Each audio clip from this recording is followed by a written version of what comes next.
कहीं न कहीं बिहार का यह पहला ऐसा विद्यालय होगा जहाँ पर कैंटीन की सुविधा को प्रारंभ किया गया। ब्लॉग से भी टाइम निकाल कर हमारे लिए भी टाइम निकाल तो हम सभी ने यहाँ पे एक एक विद्यालय गोद लिया है। गाँव में लोग बोलते हैं कि हम लोग के समय पढ़ाई नहीं होता था तब क्यों जाती हो, तो हम लोग बोलें कि अब होता है इसलिए जा रहे हैं। तिलौथू प्रखंड के अंतर्गत जितने भी विद्यालय हैं, नमस्कार, मैं हिमांशु कुमार को बता दें कि कहीं न कहीं हम लगातार कहते हैं कि बिहार में प्रतिभाओं की कमी नहीं है और ना ही शिक्षा व्यवस्था की कमी है महोदय। और आज हम रोहतास जिला में है। रोहतास जिला के तिलौथू प्रखंड का विद्यालय कहीं न कहीं सरकारी विद्यालय है। एक और आपको कहेंगे थोड़ा सा दिखाने का प्रयास कीजिएगा। यह विद्यालय देखने से ऐसा कहीं न कहीं प्रतीत होता है कि दिल्ली के हम लोग राष्ट्रपति भवन में आ चुके हैं और बेहद ही खूबसूरती जो कहीं न कहीं एक से बढ़कर एक जो हम पार्क को दर्शाया जाता है ना, उससे भी अच्छा यहाँ पर आने पर लगता है महोदय। लेकिन आपको बता दें कि इसकी खूबसूरती यहाँ के बच्चों से है, यहाँ के शिक्षकों से है और सबसे बड़ी बात है कि माननीय जिलाधिकारी के निर्देश पर कहीं न कहीं उनके जो उनका एक सोच था, उस सोच को साकार करते हुए और हम हमेशा कहते हैं कि प्रतिभा को उभारने वाला व्यक्ति चाहिए और एक बच्चों को शिक्षा के रास्ता में। आज हमारे साथ प्रखंड विकास पदाधिकारी तिलौथू हैं। सर एक बात बताइए, लगातार आपको देखा जाता है कि आप जाते हैं क्लास में कहीं न कहीं बच्चों को पढ़ाने का आप काम करते हैं, तो ये कैसे आपने संभव किया सर? देखिए जब मैं अपनी बात करूं तो मैं सरकारी विद्यालयों से पढ़ा हूं। बोरा लेके मैं भी जाता था। बारिश होती थी तो छुट्टी हो जाती थी, हम लोग घर चले जाते थे। तो इंस्पिरेशन ये रहा कि मैं क्रिकेट खेलने में और म्यूज़िक में मेरी बहुत रुचि थी, तो मैं उधर ही ज़्यादा व्यस्त था। लेकिन 10th क्लास के बाद अचानक से लगा कि नहीं पढ़ना चाहिए, तो मेरी पढ़ाई भी शुरू हुई। जी। ठीक-ठाक रही, मतलब मेरे पिताजी भी शिक्षक थे गणित के, सासाराम में ही पोस्टेड थे। जी। तो ऐसे ही चलते रहा पढ़ाई-लिखाई के बाद। कभी मैंने सोचा नहीं था कि मैं प्रशासन में आऊँगा, क्योंकि मुझे लगा था कि मैं शिक्षक का ही काम अच्छा कर सकता हूँ अच्छा। और मैंने लंबे समय तक शिक्षण का काम भी किया है। अच्छा। JRS tutorial Banaras, central Hindu school Banaras, उसके बाद जो है आपको कई कोचिंग इंस्टीट्यूशन में भी मैंने पढ़ाया है। उसके बाद एक्साइज सेवा में भी मैं रहा हूँ। तो उसके बाद जब मैं यहाँ पे आया तो मुझे लगा कि फिर से उधर लौटते हैं और डीएम सर जो हैं उनका बड़ा इंटरेस्ट रहता है, उनकी बड़ी इच्छा रहती है कि जो ग्रामीण क्षेत्र के बच्चे हैं और जो पिछड़े क्षेत्रों के बच्चे हैं, उनको भी अच्छी शिक्षा दी जाए, उनको मोटिवेट किया जाए। तो इसके तहत उन्होंने एक अनुरोध ही किया था सभी से कि भई आप लोग जहाँ पे हो अच्छा काम करो, एक-एक विद्यालय गोद ले लो। अच्छा। तो हम सभी ने यहाँ पे एक-एक विद्यालय गोद लिया है। और आपने इस विद्यालय को चुना है। कितने क्लास तक यहाँ पर सर शिक्षा व्यवस्था यहाँ है? पर 12th क्लास तक पढ़ाई होती है। पूरी रूप से सरकारी व्यवस्था है और बेहद ही इसकी खूबसूरती से उसको जाना जाता है और यहाँ की शिक्षा व्यवस्था से इसको जाना जाता है। यहाँ के बच्चे भी काफ़ी अच्छे हैं और सभी और सबसे बड़ी बात होती है कि आप सर क्लास लेते हैं। तो एक बात बताइए ना कि क्या काम को करते हुए ब्लॉक के भी काम को देखते हुए यहाँ पर बच्चों को आते हैं सर कैसी? देखिए ब्लॉक के काम करने के लिए ना हम लोग हर शाम में प्लानिंग करते हैं। अच्छा। प्लानिंग कर लेते हैं कि हमको सुबह में कौन-कौन सा काम करना है, जो प्रायोरिटी होता है। जी। उसके बाद फिर ऑफ़िस में आने के बाद ये समझ में आता है कि अच्छा इस प्रायोरिटी के बाद और भी काम हैं। जी। तो मैं फील्ड निकलने से पहले ना एक बोर्ड मेरे चैम्बर में लगा है, आप जाएँगे तो देखेंगे। उसपे मैं सारा काम लिख देता हूँ। अच्छा। जो मेरे कर्मचारी या पदाधिकारी एब्सेंट होते हैं, उसके लिए एक बाहर में बोर्ड लगा हुआ है। उसपे मैं उनका नाम और मोबाइल नंबर लिख देता हूँ कि आज वो एब्सेंट हैं, अगर ज़रूरत है तो इस नंबर पे बात कर लें। तो पब्लिक का काम आसानी से ये हो जाता है अच्छा। और मेरे टेबल पे कोई फ़ाइल ऐसे रहता नहीं है। अगर काम होना है तो तत्काल होगा अच्छा। और मिनिमम जो समय लगता है, उसमें हो उसमें जाएगा। होता है। एक बात बताइए ना सर, जब से आपने इसको गोद लिया इस विद्यालय को, तो क्या-क्या बदलाव आपके नेतृत्व में इसको किया गया है सर? देखिए, जब मैं यहाँ पे गोद लिया था, तो विद्यालय का इंफ्रास्ट्रक्चर बहुत ही बढ़िया था। हुँ। इसमें हम लोगों ने कोई बदलाव नहीं किया है। यहाँ विद्यालय प्रबंधन जो है, यहाँ के जो प्रधानाध्यापक हैं और विद्यालय प्रबंधन समिति जो है, यहाँ के शिक्षक हैं, हुँ। वो इसके लिए धन्यवाद के पात्र हैं कि उन्होंने अपने परिश्रम से, बच्चों के सहयोग से इस विद्यालय को सजा के रखा था। सजा के रखा। कुछ चीज़ें थी जो करनी थी। जैसे यहाँ पे म्यूज़िक टीचर तो थे, लेकिन म्यूज़िकल इंस्ट्रूमेंट्स नहीं थे। तो मैंने प्रबंधन को कहा कि भई हम लोग इस पे भी काम करते हैं। तो फिर हम लोगों ने म्यूज़िकल इंस्ट्रूमेंट मँगवाया और उसके बाद जो बच्चे खाना-वाना खाने के बहाने या नाश्ता के बहाने बाहर भागते थे हुँ।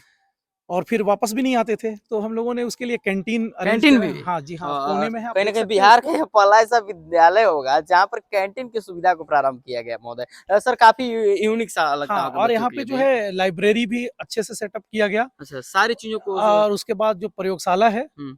उसको भी अरेंज किया गया है। जी। कुछ प्रयोग कराए भी गए हैं, लेकिन इस नए सत्र से हम लोग प्रायोगिक व्यवस्था पे बहुत जोर देंगे, अच्छा, ताकि जो बच्चे हैं ना रटने की प्रवृत्ति से ना बाहर निकले, थोड़ा सीखने की प्रक्रिया में यानी प्रैक्टिकल हो हाँ बच्चे। प्रैक्टिकल होकर के वो सीखें। अ, और जैसे सामने में आप जाएंगे तो एक एमएचएम रूम बना हुआ है जी। बच्चियों के लिए अलग से, उनकी जो शारीरिक समस्याएं होती हैं, कभी कोई प्रॉब्लम होता है हुँ, तो उसके लिए अलग से फिजिकल टीचर्स हैं और एक दो महिला शिक्षिकाएं हैं जी, जो उस व्यवस्था को देखती हैं। उनके लिए रेस्ट रूम टाइप का काम करता है। जी, पूरे विद्यालय में हर क्लासरूम में सीसीटीवी लगा हुआ है, जी। तो कहाँ पे क्या चल रहा है सारी एक्टिविटीज एक ही जगह से नज़र आती देखी जा रहती है। जी, सकती है। कंट्रोल किया जा सकता जी है हाँ। और कहीं न कहीं बिहार का यह बेहद ही ख़ास विद्यालय है और ऐसे ही नहीं हम इसको महोदय नंबर 1 कर रहे हैं क्योंकि कुछ है ऐसा ख़ास और होना भी चाहिए। यहाँ की छात्राएँ हैं और आपको बता दें कि सबसे बड़ी बात तब उभर के आती है कि बिहार के लगभग-लगभग और कॉलेज और स्कूल की स्थिति बताई जाए ना महोदय, तो वहाँ पर बच्चों की जो संख्या होती है वो नगण्य होती है। इसलिए होती है क्योंकि जो बच्चे होते हैं ना ख़ासकर जो इंटर वाले लोग 11वीं और 12वीं वाले ये नहीं पहुँच पाते हैं तो कॉलेजिया बच्चे कहाने लगते हैं। तो क्या होता है और यहाँ पर आते हैं लोग इनसे बात करने के लिए। क्या नाम है आपका? नंदिनी बाला। अच्छा एक बात बताइए ना आप किस क्लास की छात्रा हैं? मैं इंटर क्लास की अच्छा छात्रा हूँ। इंटर क्लास की छात्रा हैं। एक बात बताइए कि बीडीओ सर प्रखंड विकास पदाधिकारी महोदय आते हैं क्लास लेते कैसा लगता है? हमें बहुत अच्छा लगता है कि वो ब्लॉक से भी टाइम निकाल कर हमारे लिए भी टाइम निकाल लेते हैं। अच्छा। एक तो बात हम बताइए ना एक ऑफिसर अगर किसी बच्चे को अगर ट्रेंड करता है, पढ़ाता है तो कैसा शिक्षक से कुछ अलग वाली फीलिंग्स आती है क्या? हाँ, वो थोड़ा मोटिवेशन वाला फीलिंग हो जाता अच्छा है। मोटिवेशन वाला थोड़ा फीलिंग्स होता है। क्या नाम है आपका? खुशबू कुमारी। कैसा लगता है सर पढ़ाते? बहुत अच्छा लगता बहुत है। अच्छा लगता है ना? Yes sir. सर पढ़ाते हैं बेहद ही अच्छा लगता है। क्या नाम है आपका? संजना कुमारी। आप भी इंटरमीडिएट के स्टूडेंट हैं। हाँ। आप ऐसी एक बात जानती होंगी आपने कई चीज़ों से ऐसा आता रहा है और कहीं न कहीं पूर्व से भी आपने देखा होगा कि काफ़ी लोग इंटर में क्लास-व्लास नहीं जाते हैं, लेकिन आप लोग आ रहे हैं, कैसे हो पाता है? मतलब हम लोग को यहाँ पे पढ़ाई भी अच्छा होता है और आते हैं तो पढ़ने में भी बहुत मन अच्छा लगता लगता है, है? मन लगता है। अगर पढ़ाई अच्छा हो तो कहीं न कहीं बिहार के भी बच्चे विद्यालय जाएँगे। एक बात बताइए ना महोदय कि जब आप लोग क्लास आती है तो सर कैसे लोग यहाँ पर कैसा पढ़ाई की जो व्यवस्था है कैसी है? अच्छे करते हैं। हम लोग को पता नहीं था कि यहाँ पर सर पढ़ाएँगे। हाँ। लेकिन गाँव में लोग बोलते हैं कि थी हम लोग के समय पढ़ाई नहीं होता था, ओह! तो क्यों जाती हो? तो हम लोग बोले हुँ। कि अब होता है इसलिए जा रहे हैं, जाकर देख लो। सबसे बड़ी समस्या सबसे बड़ा रोग क्या कहेंगे लोग बोला हाल है, लेकिन पहले भी पढ़ाई नहीं होती थी ऐसा लोग करें। महोदय आप आते नहीं थे सबसे बड़ा चीज़ ये है। आज विद्यालय आप लोग आती हैं और इंटरमीडिएट की छात्रा हैं, कैसा लगता है? अच्छा लगता है। अच्छा, क्लास भी करती हैं। तो हाँ। ये सभी लोग हैं लगातार आप देख सकते हैं कि थोड़ी बहुत संख्या में कमी हुई है। आपको बता दें कि अभी एग्ज़ामिनेशन का समय चल रहा है। बिहार के कई सारे एग्ज़ाम हैं वो 10वीं कक्षा के, 12वीं कक्षा के लगातार चल रही हैं। सर सबसे बड़ी बात है आपसे हम एक जानना चाहेंगे कि आप तो अभी बच्चों के कहीं न कहीं शिक्षक के रूप में भी जाने जाएँगे, वीडियो सब यहाँ पर ली नहीं है। लेकिन एक बात बताइए ना सर, एक ऑफ़िसर जब बच्चों के बीच में जाता है, अलग मोटिवेशन वाली फीलिंग होती है। तो क्या आपने भी अपने बचपन के समय में कैसे पढ़ाई को किया है? और मैंने शुरुआत ही की थी कि जब मैं पढ़ता था, प्राइमरी स्कूल था गाँव के बगल में और हम लोग अपने घर से बोरा लेके जाते थे, बैग भी नहीं होता था, चप्पल भी नहीं होता था। उसके बाद मिडिल स्कूल में जब हम लोग पढ़ने गए तो घर से 3 किलोमीटर लगभग था। अच्छा। तो लेकिन हम लोग रेगुलर क्लास जाते थे, मतलब हुँ। क्लास छोड़ते नहीं थे।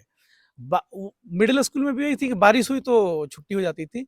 लेकिन जब मैं 9th क्लास में गया तो बड़ा अच्छा स्कूल था, 10+2 था। आवासीय विद्यालय भी था वो, उसकी बिल्डिंग अच्छी थी, टीचर्स जी। अच्छे थे और संयोग ये था कि आप पहली कक्षा से लेकर के 10th तक जो शिक्षक मिले, हुँ। बहुत ही अच्छे मिले। बहुत अच्छे मिले।